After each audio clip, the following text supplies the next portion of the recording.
Oh,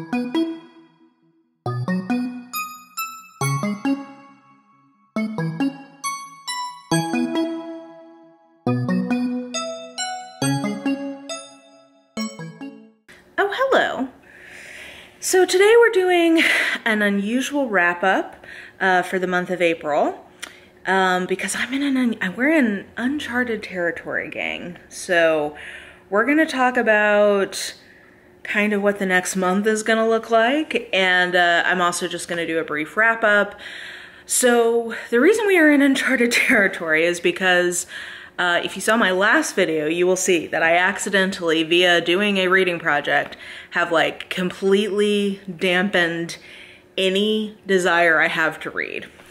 That's somewhat come back a little bit, but not very much. And so we're gonna have to come up with a new game plan because this is something I've literally never experienced in my entire life.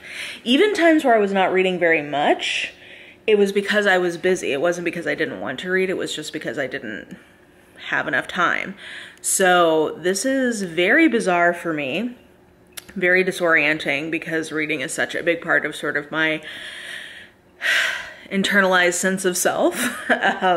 So we're kind of, I am choosing to look at this with a glass half full type mentality, which is that I'm a creature of habit, and once I get in a habit, I'm loath to break it. But since I am broken, now I am not broken, but my habit is broken at this point a little bit in terms of both reading, and I made the decision not to upload for the first time in 7 years last weekend because I was like, I just don't have the passion for it right now. Because that is the case, the streak has been broken. I feel some freedom to do a little experimentation about with what we're gonna do next to try to, Mara gets her reading groove back is kind of the mission here. So, I'll talk about what that looks like more at the end of the video. Let's start by wrapping up April real quick because I kind of just want to kick the dirt off of my feet of it and move on, which is funny because I do have one 5-star book to talk to you guys about. But here are the 9 books that I read, and I'll just put the stars, with it so you guys know what I gave them. I did make a lot of progress on 2 other books, but I did not technically finish them, so I'm not counting them. So yeah, this is what I read. And of those books, I'm going to talk to you guys about 3 of them. 2 of them were arcs that I read, so I tried my very best to tell you guys what's going on with those, though, like I said, maybe that will change with this new era, new Mara, new me. Maybe that will change, but anyway. So the 2 arcs that I read, one was She Left by Stacey Gray. So this is an isolated clinical mystery, which you guys know I love.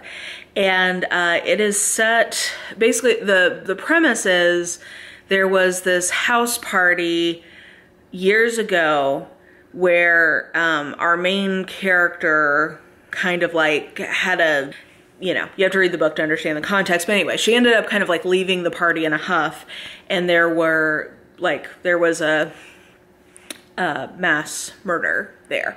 So she is the only survivor because she left, hence the title.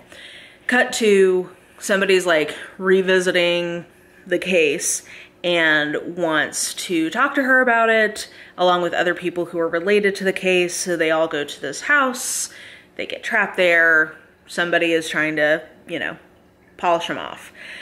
I thought the plot in terms of delivering this trope that I personally love, I thought it was very effective at doing that. I think that the writing and characterization though were quite flat, and I ended up feeling like it almost felt like a novelization of an existing movie property.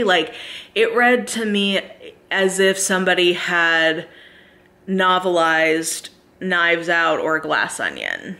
If that makes sense. It didn't feel, the characters just did not feel round to me really at all. But it successfully gave me this plot that I love so much. So for that reason, I would give it a 3.5, but I wouldn't say that it was one that I was particularly jazzed on. And then one that was kind of was The Main Character by Jacqueline Goldis. This one is, I thought I was going to get some Agatha Christie whodunitness, and it just wasn't. You guys know I love a book set on a train. I recently loved Everyone on the Suspect as a Train, but regardless, the setup is our main character has been selected by this famous author to be the main character of her next book. That's like her writing process, is she picks somebody, like learns everything about their life, and then writes a book, but like a murder mystery kind of book. Or was it a murder mystery, or is it just lit fic? I can't remember. Anyway, she's been picked to be the main character, and she's been traveling, you know, to create experiences for the book and, you know, whatever. And then she gets on this train that's like a part of this project, and all of her, like, most of the significant people in her life are on the train, and she didn't know that that was going to happen. And I thought from there would be like a whodunit, and there, I guess maybe theoretically is, but it doesn't read, it reads like interpersonal drama. Like it reads sort of like a family drama or domestic suspense kind of book rather than a whodunit, which was really what I think the back of the cover kind of alludes to. So I think I just had the wrong expectations, and therefore I was kind of disappointed in it. It wasn't terrible. I think if you're less of like, I want it to be a mystery, you might enjoy it better than I did, but yeah, it was fine. Like, it was just okay. It just wasn't my, I'm just sad. I love a book on a train. You guys know that. So I was sad that it didn't deliver that for me. Alas, but what you gonna do? So yeah, those were the 2 advanced reader copies I read. And then the only other thing that I think is notable and worth talking about is my 5-star, which is A Problem from Hell, America and the Age of Genocide by Samantha Power. This is a pretty heavy book. It includes heavy stuff, so if you do not want to hear about that, I'll put a timestamp for where you can jump to. This book is one that I have been meaning to read since... I first became aware of this book. I was doing a paper in grad school talking about the response of the Catholic Church in Italy to the Holocaust. And one of the big questions in that is, how much did the Pope know? You know, I won't even get into it. But anyway, that was kind of like what I was interrogating. And that paper was like, what was his, like, historically, what do we know about what he knew? How did, like, the lay people of Italy respond to the Holocaust? Was it the same? Was it different than sort of the hierarchy? Whatever. Part of the research in that was kind of the open historical question about, like, how much did the Allied forces know about the Holocaust? Because, like, if they knew, would they have been telling the Pope? All that kind of stuff. So I became aware of this book, America and the Age of Genocide, in that context of like, well, how much did America know about the Holocaust while it was happening? And I, you know, it's a winner of the Pulitzer Prize. Like, this was a big nonfiction book when it came out, and I was like, oh, I should read that as a part of this. I should at least read the chapter about the Holocaust as a part of this. I just never got around to it. You know, finished the paper, had whatever paper that was due next come up, so I didn't read it.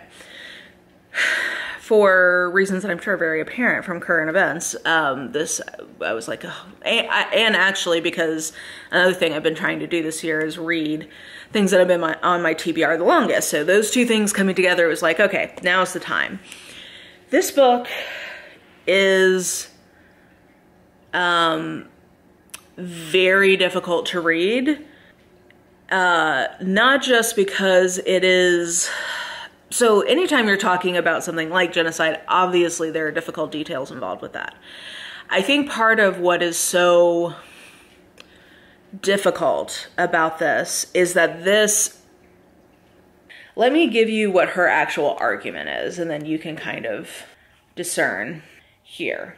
Okay, this is going to be a long reading, but I believe in you. You can stick with me through this if you're interested. Contrary to any assumption I may have harbored while I traveled around the former Yugoslavia, the Bush and Clinton administration's responses to the atrocity in Bosnia were consistent with prior American responses to genocide. Early warnings of massive bloodshed proliferated, the spewing of inflammatory propaganda escalated, the massacres and deportations started, U.S. policymakers struggled to wrap their minds around the horrors, refugee stories and press reports of atrocities became too numerous to deny, few Americans at home pressed for intervention, a hopeful but passive and ultimately deadly American waiting game commenced, and genocide proceeded unimpeded by U.S. action and often emboldened by U.S. inaction. The book's major findings can be summarized as follows. 1. Despite graphic media coverage, American policymakers, journalists, and citizens are extremely slow to muster the imaginations needed to reckon with the evil. Ahead of the killings, they assume rational actors will not inflict seemingly gratuitous violence. They trust in good faith negotiations and traditional diplomacy. Once the killings start, they assume that civilians who keep their heads down will be left alone. They urge ceasefires and demand humanitarian aid. 2. It is in the realm of domestic policies that the battles to stop genocide is lost. American political leaders interpret society-wide silence as an indicator of public indifference. They reason that they will incur no costs if the U.S. remains uninvolved, but will face steep risks if they engage. Potential sources of influence, such as lawmakers, editorial boards, non-governmental groups, and ordinary constituents, do not generate political pressure sufficient to change the calculus of America's leaders. 3. The U.S. government not only abstains from sending its troops, but takes very few steps along a continuum of intervention to deter genocide. And 4. U.S. officials spend themselves as well as the American public about the nature of violence in question and the likely impact of American intervention. They render the bloodshed two-sided and inevitable, not genocidal. They insist that any proposed U.S. response will be futile. Instead, it may even do more harm than good, bringing perverse consequences to the victims and jeopardizing other precious American moral or strategic interests. They brand as emotional those U.S. officials who urge intervention and make moral arguments in a system that speaks principally in the cold language of interests. They avoid the use of the word genocide, thus they can in good conscience favor stopping genocide in the abstract while simultaneously opposing American involvement in the movement. So, and let me see if I can find where she specifically talks about, okay, and here's why this is her argument about why U.S. in particular has like responsibility here. First, the U.S. decisions to act or not act have a greater impact on the victims' fortunes than those of any other major power. Second, since World War II, the U.S. has had a tremendous capacity to curb genocide. It could have used its vast resources to do so without undermining U.S. security. 3, the U.S. has made an unusually pronounced commitment to Holocaust commemoration and education. 4th, in recent years, American leaders steeped in the new culture of Holocaust awareness have repeatedly committed themselves to preventing recurring genocide. And I think that's the main bit of it. I guess in my mind, how to say this? In my mind, I thought part of why I've been very fascinated with the concept of genocide, which is a weird thing to say, but like when I was a kid, I was obsessed with reading like Holocaust memoirs, Holocaust, fiction, all of that, because I just could not, like my, 8, 9, 10, 12-year-old, whatever brain just couldn't comprehend that somebody could do that. And that it could be so like organized, I guess, and like mechanized. And then when I found out about the Rwandan genocide, then I became like, oh God, how could that happen again? And I think, to my shame, I don't know that I had really, like, I knew about the Armenian genocide, like I knew that there were some other ones, but like, I think just like really sitting there and like thinking about it as a pattern and then thinking about America's complicity and absolute like moral bankruptcy and hypocrisy in face of that was just this was a very confronting read, because I think, part of what she talks about, and actually the irony of Samantha Power being the author of this is very funny in recent days, because she is now in charge of USAID. So, part of what she is getting at in this is that America made itself, like has postured itself as sort of like moral police, which I was aware of. I mean, especially with like the whole like bringer of democracy narrative, light on a hill. Like, I was aware of that, but I hadn't really thought about it in this context, because part of what she's describing is like America has really gone above and beyond in its schooling. And I can't speak to what they're doing now, but when I was in school, there is a huge emphasis on the Holocaust and about how, like, well, A, America was the one who ended it, but B, that like we have to learn from this, never again. Like, we have the Holocaust Museum like on the lawn, which is an amazing experience, by the way. If you've not been to that museum, I highly recommend it. It's probably the best like organized museum I have ever been to, and it's a very emotional and impactful experience. So I highly recommend that. But like, we as a nation have like, and culturally, the Holocaust is a real touchstone for us in terms of how we frame our own morality, or at least that has been my experience of like, there's a reason why every internet argument inevitably leads to Hitler, right? Like, that is like the bogeyman. Part of what she is arguing is like, the Holocaust was not a one-off, it was not an aberration, and America during the Holocaust knew it was happening and like didn't do anything about it. The same way that they had previously known about the Armenian genocide and didn't do anything about it. The way that they went on to know about like all of these genocides and like specifically choose not to act. That is not a one-off, this is like our MO. And I think for me, something I was processing with my best friend is that I'm a very like, I have very low tolerance for cognitive dissonance. This is how I thought my way out of a high control religion. It's just that like, I have a very difficult time not aligning my beliefs with my action.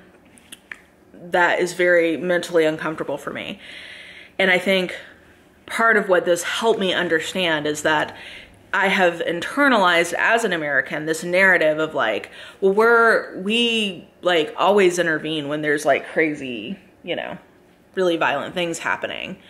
Or we're like on the, like, I don't know that I would have consciously said that, but I think realizing that that subconsciously has been programmed into me to expect that we would do something, which when I think about it consciously, it's like, well, we can't even frickin' protect children in our own country from having like mass, you know what's happening. Like, we can't even get the collective will to stop that in our own backyard. Like, are we really like, there's no way with our xenophobia that we're putting our neck out there for people who are not even in our own country when we can't even protect people in our own country. So I think if I had actually critically interrogated that, I would have realized like, oh, this is not a good belief.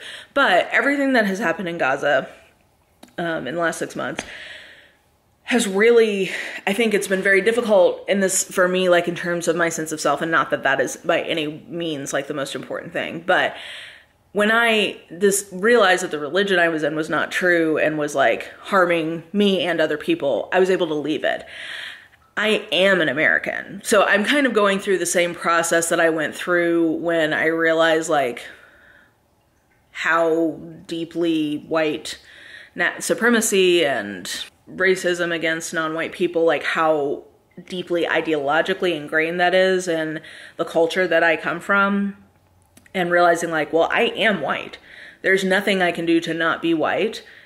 And that's not even really the answer. But it's like, okay, then what do you do with your whiteness? I think I am having that experience as an American vis-a-vis international relations right now.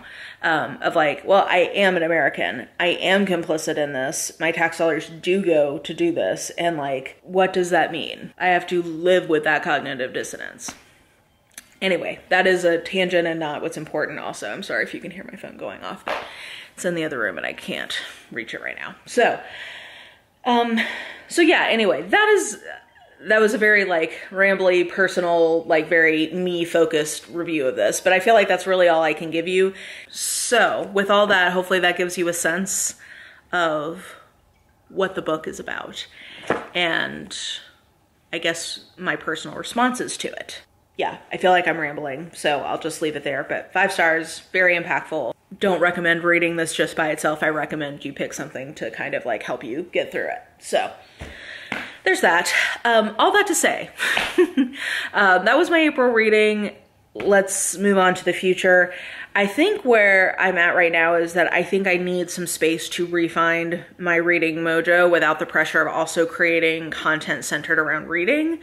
So I have been meaning to put out some compilations of my Marple and Poirot reviews. I love watching compilations, and I, been meaning to do that. So I'm gonna try to get those out this month, but I'm gonna basically be taking a month off because I think I just need some space to reevaluate like what's the best way to proceed, and I think I can do that better without also feeling like I need to produce new content for you guys. So I've got a couple things going up on Patreon, but other than that, that's it. So that's the plan. So my theory right now is that I will see you for like new content at the beginning of June to talk about May. Also, my best friend's getting married, so I feel like focusing on her wedding is a good call personally. So that's the plan. You'll get a couple compilations, but mostly I'm gonna try to take some time and like take a deep breath, recenter, regroup, come back fresh. So hope you'll stick around,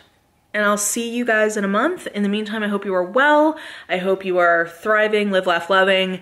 And yeah, if you like the video, like it. Hopefully you guys will stick with me while I take a little break. Hopefully YouTube will not totally forget that I exist, but that is a risk I'm willing to take at this point. And yeah, hope you guys are doing well. Have a great May, and I will see you back here at the beginning of June with fresh content. And in the meantime, maybe a little bit of this here and there. So yeah, anyway, I will catch you on the flippity flop. Have a good one.